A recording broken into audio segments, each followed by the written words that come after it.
নমস্কার বন্ধুরা, আজকে আমরা বানাবো সাবুদানার পাঁপড়। সাবুদানাগুলো আগের দিন রাত্রিরে ভিজে দেওয়া রাখা হয়েছে। এবার দানাগুলোকে পাকিয়ে নেব। দেখুন, এরমভাবেই সাবুদানাগুলো বেশি করে জল দিয়ে পাকাতে হবে।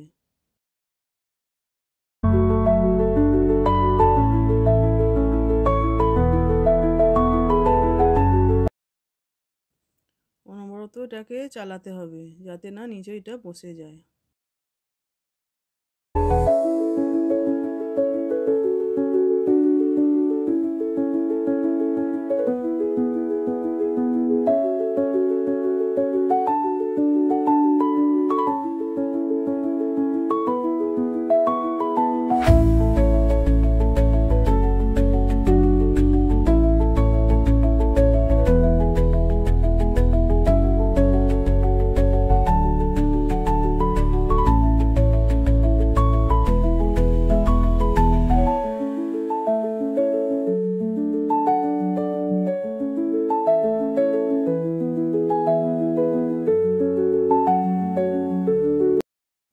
এর মধ্যে নমক দিলাম।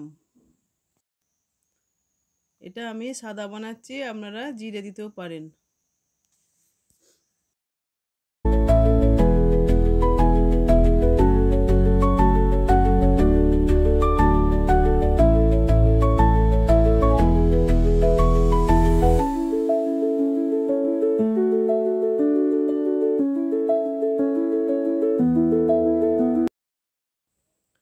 সাবুদানাগুলো চেক করে দেখতে হবে এগুলো ঠিক করে গলে গেছে কি না।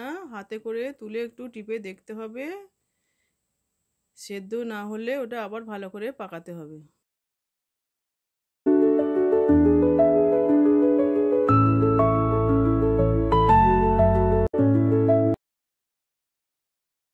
সাবুদানা পাকাতে গিয়ে যদি জলটা একটু কমে যায় তাহলে এতে জল দিতে হবে, কারণ এটাতে গাঢ় হবে না, এটা পাতলা পাকাতে হবে।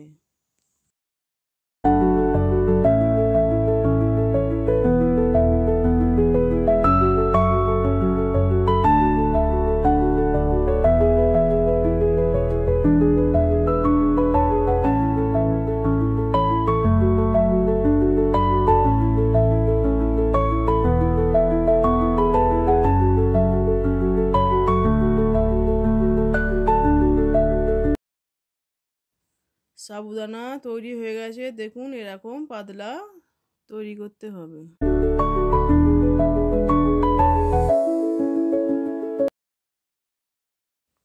সাথে একটা পলিথিন বিছিয়ে নিয়েছি, সাবুদানার পাঁপড়গুলো পলিথিন বিছিয়ে করতে হবে।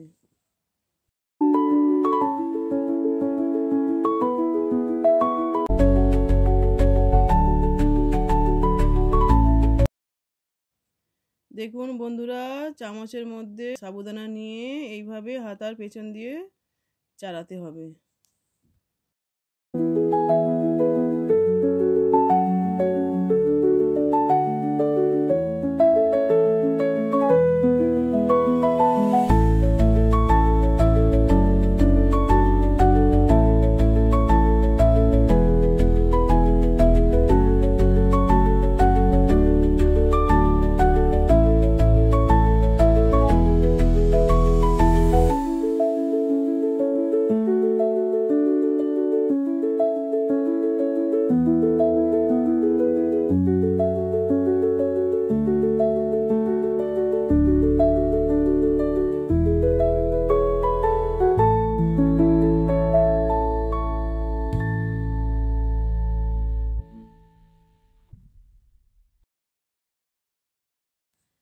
সাবুদানা দেওয়া হয়ে গেছে, এগুলো রোদ্দুরে শুকাতে হবে।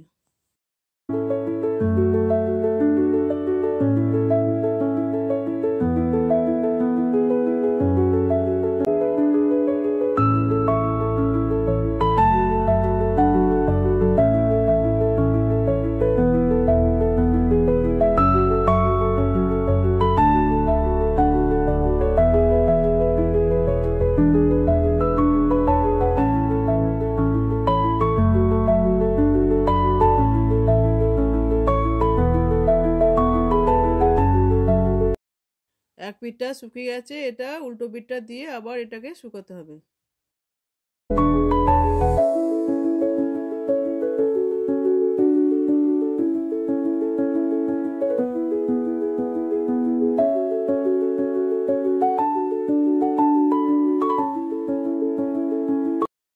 দেখুন বন্ধুরা, সাবুদানার পাঁপড়গুলো শুকিয়ে গেছে, এবার তুলে নিলাম।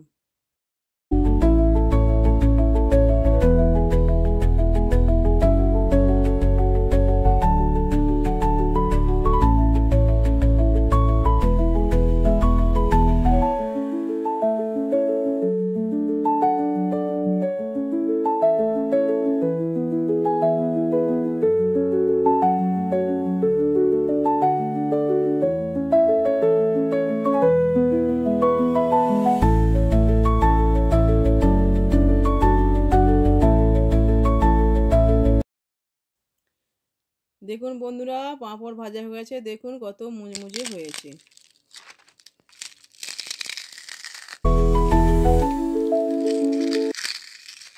ভিডিওটা ভালো লাগলে একটা লাইক করবেন, সাবস্ক্রাইব করবেন। দেখা হবে পরের ভিডিওতে। টাটা।